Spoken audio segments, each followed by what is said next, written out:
আরে নির্বাচন আকাশে যাবে, ওখানে ভোট কেন্দ্রে ভোটাররা যেতে পারবে না, হাতে পায়ে গুলি করে দেবে, ওরা অস্ত্র দেখায়।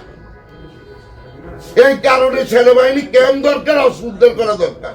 বিএনপির আশরাফ উদ্দিন নিজাম ডাকাতদের সাথে বয়াসরে মিটিং করেছে, পত্রপত্রিকায় এসেছে।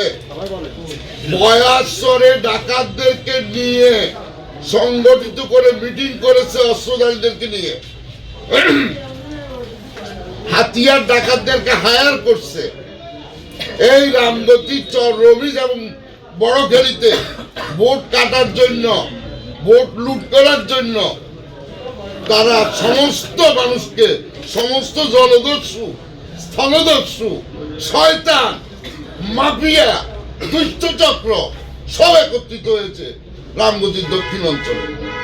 গুলি বর্ষণের পরে যদি গ্রেপ্তার না হয়, অপরাধের বিচার না হয়, পুলিশের এত রকম বাহিনী থাকার পরে, তাহলে তো ওরা প্রকাশ্যে চোখ রাঙাবে। আশরাফ উদ্দিন নিজাম ডাকাতদেরকে নিয়ে, ফরিদ ডাকাত সহ, যার বিরুদ্ধে 30টার মতো মামলা, তারে নিয়ে নির্বাচনী প্রচারণা করে, তারে নিয়ে স্টেজে উঠা, সমস্ত ডাকাত একত্রিত করছে, সমস্ত অস্ত্রবাদ একত্রিত করছে। আরে নির্বাচন আকাশে যাবে, ওখানে ভোট কেন্দ্রে ভোটাররা যেতে পারবে না, হাতে পায়ে গুলি করে দেবে, ওরা অস্ত্র দেখায়। এই কারণে সেনাবাহিনী ক্যাম্প দরকার, অস্ত্র উদ্ধার করা দরকার।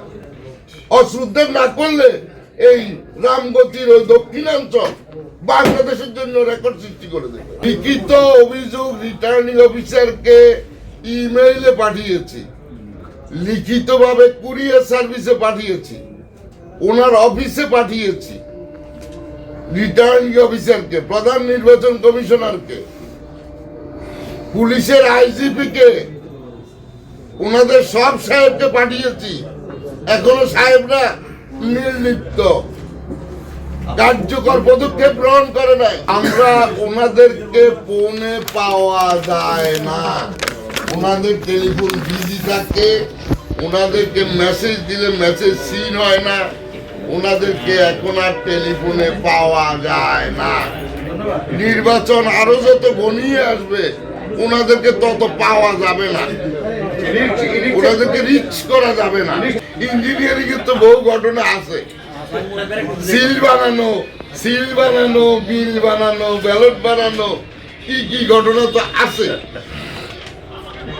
একজনে ব্যালট লইয়া 3টা ব্যালট লইয়া ঢুকবে, এরকম পরিকল্পনা আছে, এরকম বহু বিষয়। চুরি দাঁড়ি করার, জাল ভোট দেওয়ার, বোকরা বানানি, এগুলি সব ব্যবস্থা আছে। কিন্তু একদম লুট হয়ে যাওয়া, ভোটের বাক্স সহ নদীর দিকে চলে যাওয়া, অস্ত্র উদ্ধার না করা, অস্ত্রধারীদেরকে রাইকে ভোট করানো, একদিকে পুলিশের অস্ত্র, আরেকদিকে ডাকাইতের অস্ত্র। পুলিশের অস্ত্র কেন্দ্রকে নিয়ন্ত্রণ করে, আর ডাকাইতের অস্ত্র পুরো চরাঞ্চল নিয়ন্ত্রণ করে। মানুষ তো ভোট দিয়ে এসে জীবন বাঁচাইতে হবে।